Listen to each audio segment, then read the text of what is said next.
Bismillahirrahmanirrahim. Қаралы үйден 3 күн ас ішуге болмайды деген бар ма дейді. Ассаламу алейкум, алейкум салам.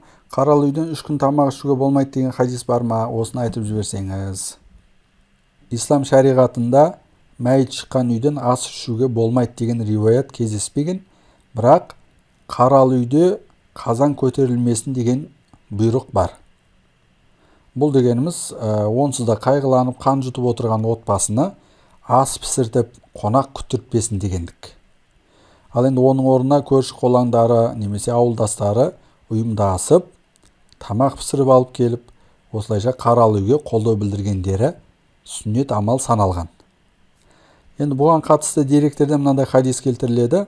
Ол хадисте Джафар есімді сахабаның радиаллаху анху өлім хабары пайғамбарымызға жеткенде, пайғамбарымыз сахабаларына «Иснау ли ахли Джафарин тааман» Джафардың жанұясына ас пісіріп апарыңдар. «Фа иннаху қад джаахум ма яшғалухум» Шынында оларды мәшғул ететін нәрсе келді деп осылайша бұйырған. Мәшғул ететін нәрсе келді дегені қайғы келді дегені.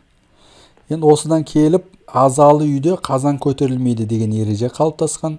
Ал енді олардың мәйіт шыққан үйдің ішіп жейтін астарын уақытша көрші қолаңдары мен ауылдастары қамтамасыз етіп өз мойындарына ала тұрулары қандай амал? Сүннет амал саналған.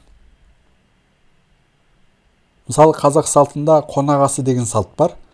Бұл салт көбіне алыстан көңіл айта келген ағайын туыс, жекжат жұраттарға арналған асты білдіреді. Енді осы азалы үйдің қонақасын, мысалы, көрші қолаңдары немесе ауылдас ағайындары өз мойындарына алғандары сауапты.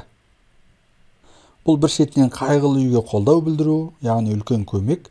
Екіншіден, көрші қолаң, дос жараң, ағайын туыс арасында бауырмалдықты, ұйымшылдықты арттыратын сауапты іс.